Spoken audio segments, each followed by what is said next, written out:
Asoosama Hawwii Kutaa Shanaffaa Barreessaan Isaayyaas Hordofaa.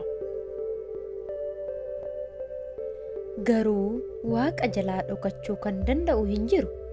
Ija namaa jalaa garuu of dhoksuun ni danda'ama. Haati Hawwii, Hawwii, Hawwii yoo jechaa ol seente. Yoo jette Hawwiin idduma jirtu teessee akka ittiin dammaqneef ija ishee dabtarii irraa gootee. Haati Hawwii kan bittee dhufte lafa keessee gara mana ciisichaa Hawwiitti ol yeroo seentu lamaanuu akkuma dabtarii qabatanitti kabaja Aadde Dinsiriif ol ka'an. Aadde Dinsiriinis lamaanuu nagaa gaafattee, "Taa'a, guyyaa mana barumsaa ooltanii achiis dhuftanii dabtariidhuma kana irratti gugguufuun isin hin ga'u ijoollee nana" jettee xinnoo isaan bira teessee, "Hawwii, kottuutii bishaan biirii keessaa naaf waraabi, ani dadhabeera" jetteen. Ajajnaan Latiin akka tasaa "Uff" jedhee hafuura dheeraa baafate. Durattuu akka itti hin dammaqneef garaa jabaatee gadi taa'e malee akka sagalee Aadde Dinsirii dhaga'een utaalee fiigee bahuuf ture. Amma garuu akka waan ba'aa guddaan dugda isaarraa bu'eetti utuu hin yaadin hafuura dheeraa baafate. Yeroo kana Hawwiin rakkoo keessa turan sababii beektuuf qas qas qas jettee kofalte. Aadde Dinsiriinis intala ishee wajjin haala Latiitti kolfite. "Maali ilma koo, maal taatee?" ittiin jennaan waan dubbatu wallaalee cal jedhee fuula dabtarii gaggaragalchee. Hawwiinis dubbii fakkeessuuf, "Dhiisi, Latii bor hojjennaa" jette. Dabtarii harkaa fuutee keesse. Latiinis haa ta'u erga jedhee boodaa innis fakkeessuuf yookiin ammoo fidii galgala hojjedheen bulaa jedhee deebisee dabtara harkaa fuudhee gadi ba'e. Isheenis biirii keessaa bishaan waraabuuf gommaa fi wadaroo fudhattee duukaa gadi baate. Latiin cubbuu hojjetan waan beekuuf akkas dhiphate malee haadha Hawwii miti. Barattootii fi barsiisoti mana barumsaa waan akkasiitti isaan hin shakkan. Obbolaa itti fakkaatu, garuu amma kan hojjetanii akkas sodaatan. Kana dura qe'ee keessatti wal'aansoo wal qabuudhaan yeroo taphatan warri isaanii waan gara biraatti nu shakku jedhanii yaadanii hin beekan. Ibiddi jaalalaa qaama ho'a dargaggummaa isaanii keessa jiru utuu hin beekin futta'e. Eebuu isaanii isa yeroo jalqabaa bahuuf addunyaa haaraa keessa sababii seenaniif kan hojjetan iyyuu hin beekan. Hidhiidha Hawwii inni gara gadii kan kanniis hidde fakkaatee baay'ee dhiita'ee jira. Kanas isheen of irratti hin argine. "Homaa hin jedhu, amma dhiyaa jira. Galgala maaltu hubatee si ilaalaa? Ganama ammoo gadi hir'atee bula" ittiin jedhe. Hawwiis "Boris" jettee utuu hin fixin gidduutti kuttee kolfuu jalqabde. Latiinis kokkolfaa, "Kadhati anaaf qopheessite argadheera. Jaalallee akka lubbuu isheetti na jaallattu amma reefuun bare" jedhe. Hawwiinis "Ani sitti himeera, dubbiin dafee siif hin galu. Egaa jaalallee kee kana jabeessii eegi" jechuudhaan walitti qoosuudhaan kokkolfani. Latiin kana booda mana isaatti ol seene. Dabtarii harkatti baatu mana kaa'ee gara hiriyoottan isaa walloofaa deemuuf yeroo gadi ba'uuf jedhu haati isaa bashaatuun asaastee waamtee isa deebiste. Kan Hawwii wajjin haasa'aa turan hundumaa utuu isaan ishee hin argin dhaggeeffachaa sababii turteef sodaa itti dhaga'ame itti himuuf yaadde. Ijoolleen lamaan kunniin maal baranii amma egaa guddatanii ga'uu isaaniiti? Akkuma qaamni isaanii guddachaa adeemu taphii isaanii fi ilaalchi isaanii walirraa qabanis geeddaramaa dhufe. Amma haati Hawwii dubbii isaanii kana yoo bira geesse wal fixuu keenyadha. Amma yoo irratti barte Aadde Dinsiriin na fixuu isheeti. Isheen intala koo sooressa baacaatti heerumsiisee heeyyuma keessaan ba'a jettee yaaddi. Gurbaan koo dur dubbii balleesse jette. "Latii koo eessaa dhuftaa?" "Asuman ture Hawwii wajjin." "Latii koo kan amma haati Hawwii wajjin haasoftan isin dhaga'eera." "Maal haasofnee?" "Ani isin dhaga'eera. Ilaa, walquunnamtii keessan kana dinsiriin yoo barte wal fixuu keenyadha. Adaraa kee ilma koo. Harmee waan balleessine hin jiru hin yaadda'in. Latii koo barumsa keetti naa jabaadhu. Kan amma jalqabdan kana hamma barumsa kee raawwattutti dhiisi. Bara hojii qabattu bira geessaa. Harmee ani barumsa kootti cimaadha. Tokkoffaa malee lammaffaa fi sadaffaa ta'ee hin beeku. Inni gaariidha. Isa beeka. Garuu haasaa keessantu natti geeddarame. Lakki harmee hin yaadda'in jedhee dabtarii isaa kaa'atee gara hiriyoottan isaa deeme. Latii fi Hawwiin akkuma waliin dubbatan gara galgalaa Hawwiin fiigaa dhufte. Immaa latiin koo gola kanaa dabtarii isaa irratti gogee jira ittiin jennaan golatti ol dabarte. Isa silaa sirriitti hojjetteettaa jettee akkuma bira gadi teesseen. Daqiiqaa muraasaaf hidhii isaanii walitti qadaadanii wal dhandhabachaa turanii dafanii ammoo wal gadhiisanii fakkeessuuf waraqaa fuula dabtarii gaggaragalchuu jalqaban. Haati latii ol nutti seenti jedhanii shakkanii wal gadi dhiisan malee humni isaan wal gadhiisisuu hin turre. Haati latiis bara durbummaa ishee yeroo bishaan waraabuu laga buutu, yeroo hurraa funaanuu caakkaa deemtu jaalallee ishee wajjin kan dhandhamachaa turte. Fuula ishee dura dhufe walquunnamtii ilmi ishee Hawwii waliin jalqabe akka dhiisuuf kan sila itti dubbatte irraanfattee yeroo isaaniiti. Dargaggeessaa fi dargaggeettiin kanuma godhu. Kunoo waan haaraa miti. Haati koos bara durba turte haaluma kanaan dabarsite miti. Anis kanuma keessan darbe. Garuu barumsa isaa irratti cimuu qaba jechaa utuu olitti hin seenin manaa gadi baatee ala turte. Isaanis kottee namaa ol jedhanii dhaggeeffachaa gidduutti walitti jedhanii ammoo dheebuu isaanii ba'u. Garuu dheebuu waan bahanii wal quufaniin se'an. Aduun dukkanaa'ee yeroon ciisichaa yeroo ga'ee yookaan hojiif waamamanii yoo gargar deeman malee kan wal gadhiisan hin fakkaatan. Egaa akka kanaan waliin turan booda garuu aadde Dinsiriin Hawwii waamte. Yeroo kana latii gadhiistee deemuun dirqii itti taanaan ol kaate. Silaa namni latii biraa ishee waamu diina isheeti. Battala waamamtetti baay'ee aarte. Garuu akka irratti hin beekamneef ammoo daftee of qabdee gadi baate. Haati latii dubbii ilmi ishee Hawwii wajjin jalqabe kana jarjartee abbaa latiitti hin himne. Gaaf tokko galgala garuu irbaata nyaatanii erga ciisanii booda haati latii, "Yee abbaa latii, ijoolleen kunniin lamaan haalli isaanii na sodaachiseera." "Ijoollee kamii fi kam?" "Latii fi Hawwii dhagaa." "Maal balleessan?" "Jaalala jalqabaniiru" jechuudhaan kokkolfaa walquunnamtii latii fi Hawwii kan hubatte itti himte. Abbaan latiis dubbii isaa salphisanii, "Maarree kun waan haaraadhaa? Dargaggeessi ga'e ollaa isaatti bareedduu akkasii argatee dhiisaa? Maali nuti durbara dargaggummaa keenya iddoo sirbi jiru deemnee durba dhungachuuf halkanii haatii fi abbaan keenya erga rafanii booda dallaa irra utaallee xombora qabsiifannee sa'aatii tokko caalaa deemaa turre miti? Maal kun waan haaraadhaa? Ni tolche. Intalli isa jaallannaan maali nuti gammachuu ilma keenyaatti ni gammanna. Garuu sababii kanaan barumsatti akka hin laafne naa sodaadhu malee maaltu na dhibee? Gargar kunna yoo jennes attam goonee gargar walirraa kunnaa? Nama dhugaadhaan wal jaallate gargar kutuun hin danda'amu. Haatii fi abbaan ishee haala kana bira yoo gaane lola guddaatu ka'a jedheen sodaadhe.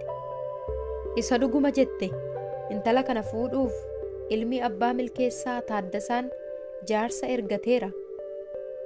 Abbaa milkeessaa kun eenyuun isaan? Maali abbaa milkeessaa wallaaltee? Ilmi isaanii hoogganaa baankiidha.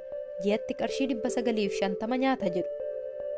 Ahaa, eeyyee amma reefuun isa yaadadhe. Konkolaataadhaan yeroo inni gara mana sagadaa dhufu argeera. Konkolaataa akka bishaanii dhangalaatu qaba. Kunoo isadha. Tokko kan jaarsa ergate. Lammatammoo gurbaan mana barumsaa kompireensivii barsiisu tokkos jaarsummaa ergateeraa jedhu. Yuunivarsiitii fixee qarshii 600 argata. goojjameedha jedhani. Sadaffaa immoo Hajii Yesuuf isa goodaa ganda bakke jaamaadhaa suuqii guddaa qabu. Suuqii qofaayyuu miti konkolaataa fe'umsaa tireentaa 2 qaba sooressadha. Maal isaanoo jaarsaa akaakayyuu ishee ta'a miti safuudha. Horiidha kaa akkamittiin hiyyuma keessaa ba'uree. Arfaffaa immoo Abrahaam isa nersii nu bira jirudha. Isin eessaa dhageessan kana hundumaa? Kaan warra kaanii bulchaatu natti hime. Kan Abrahaam ammoo jaarsi tokkoyyuu anadha. Ani badee abbaa latii jaalallee ilma keessanii dabarsitanii namaaf kennuufi jettee kofaltee isas kofalchiiste. Boo maal godha intalli yoo jaallatte malee amma akka bara keenya durii akka hoolaa harka qabanii harkisanii durba gurgurachuunoo hafuurra jira. Amma ofumaa dhamaa malee maaltu beekaa kan hawwiin yaaddu. Isallee mirga kana maaltu isheef kennaa? Amma waa'ee latii maal jetture? Intalaa wajjin dubbii cimaa jalqabaniiru. Olloota keenyaa wajjin walitti nu naqu, nu lolchiisu. Ollaa keenyaa kan nu waliin jiraanne wajjin diina ta'uuf jirra. Boo kanaa sodaan kee isaan wal haa jaallatan malee kan gargar isaan baasuu danda'u humni tokkollee hin jiru. Jaalala isaanii keessa maaltu nu galchee? Garuu barumsa isaa irratti kufee akka nun qaanessine. Giiftii Ruut erga gaafa biyya isheetti deebite irraa kaasee hanga ammaatti gargaarsi ishee nurraa hin cinne. Uffatii fi kophee 3 taanee safara keenyaan dheengadda hirmaanne Hakiim Guunar ishee biraan kan nuu fidedha. Xalayaanaa ergite irrattis latiin yeroo 12 raawwatu biyya Siwiidinitti isa fudhattee barumsa wal'aansa fayyaa akka isa barsiistu naa ibsiteetti. Kana waan jetteef gammachuu yeroof jedhee barumsa irratti dadhabaa ta'ee carraa kana akka hin dhabne naa sodaadhu. Kana malee dubbiin intalaa wajjin jalqabe yoo waan haaraa miti. Amma bulchaa fi dinsiriin isa kamiif intala isaanii kennuuf yaadanii? Hajii Yesuufidha kaa. Maali Hajii Yesuuf niitii qabu miti? Jiru jaartiin bara dargaggummaa wal fuudhanii qabeenya kana hundumaa wajjin horatanii wajjin dullooman. Garuu utuu mucaa hin godhatin dullooman. Sababii kanaaf Hajii Yesuuf mucaa godhachuuf durba fuudhuu barbaadan. Hawwiin jaarsa kanaaf kennamuuf murteessamee jechuudha. Eeyyee jedhani obbo jireenyaan hirribi utuu gad isaan harkisu. Haati latii oduu dhageessetti dinqisiifamtee anoo isan jenne abbaa latii Hajii Yesuuftu kiristaana ta'a moo bulchaafaatu kirrii isaanii kutanii islaama ta'uu? Ati immoo gowwaadha. Yoomillee taanaan kan horii qabutu bakka garaa isaa ga'a. Kan horii qabu walumaa galatti kan yeroo aangoo qabu isa hin qabne biratti akka hurjii ifee bareedee itti mul'ata.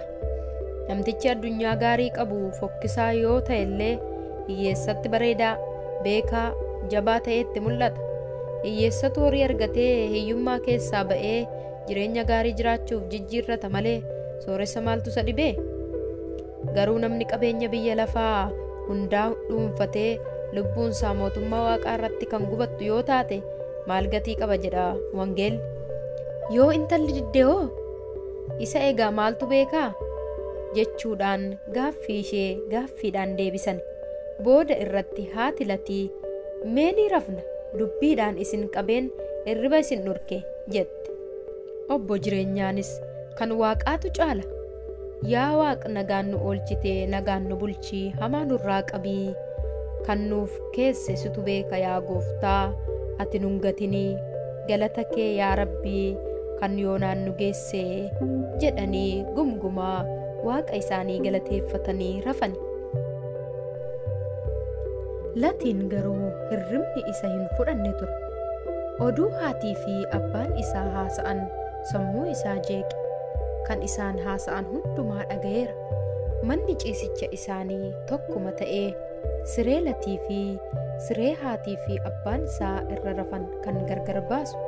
Keenyan muka sooyyomaa dhoqqeedhaan hin dibamnetu gidduu isaanii jira.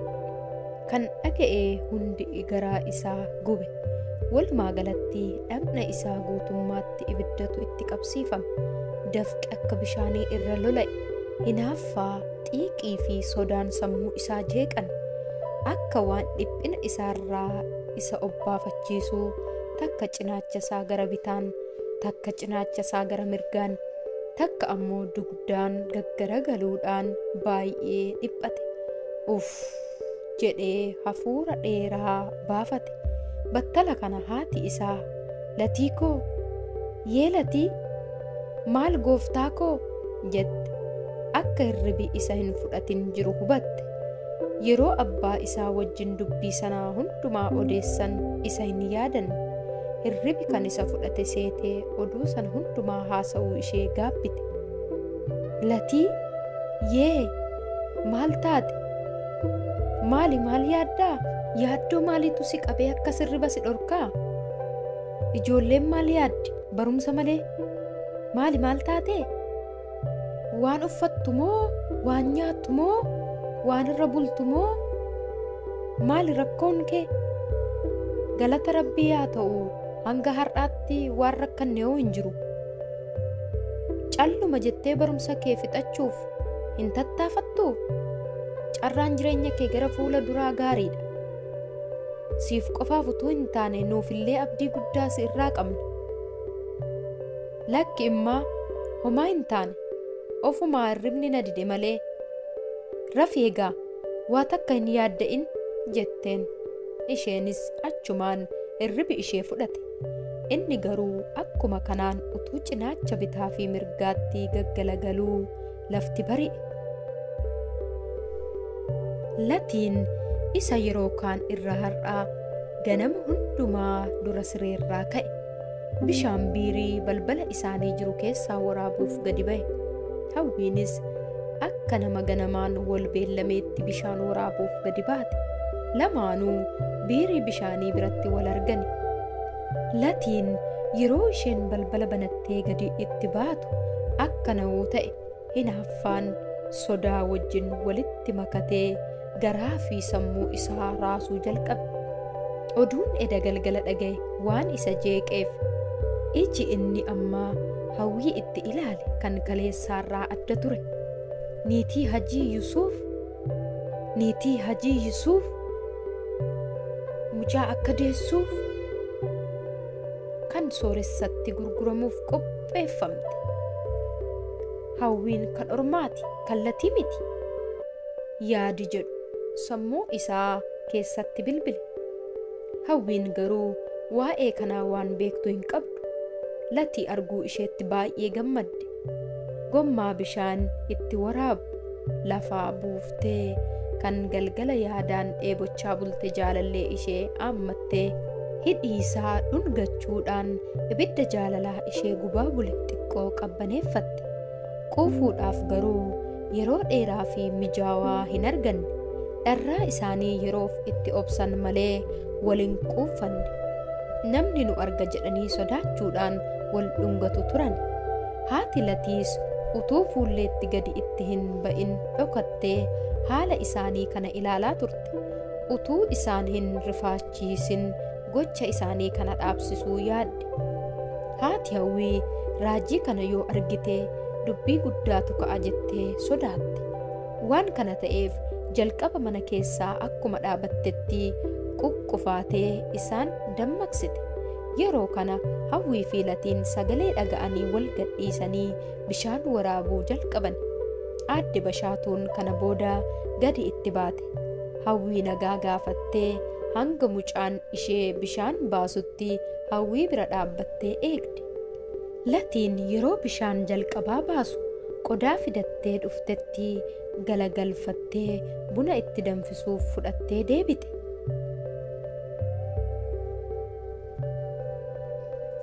Hawwii fi Latiin bishaan hamma barbaachisu biirii keessaa erga waraabanii booda ciree nyaatanii gara mana barumsaatti wal qabatanii deemani. Haati Latii ilmi ishee utuu manaa hin ba'in gorsuu barbaaddee turte. Garuu hawwiin ala dhaabbattee isa waamnaan ariifatee manaa fiigaa waan ba'eef yeroo mana barumsaa irraa deebi'u gorsuuf yaaddee calluma jettee geggeessite. Latiin hanga mana barumsaa ga'utti oduu edaa galgala dhagaye akkamittiin hawwiitti akka ifa baasuu yaadaa adeema ture. Hajii Yusuuf beektaa? kan itti si gurgurachuuf murteessame jedhee gaafachuuf yaade. Amma beekti moo hin beektuu? Ani ammoo gaafa sana attamin ta'a? Anaan ammoo akkam na gootii? Utuun ishee wajjin jaalala hin jalqabne ta'ee silaa gaarii ture. Garuu erga mi'aa jaalalaa mi'eeffachuu jalqabne attamittiin gidduutti dhiisnaa?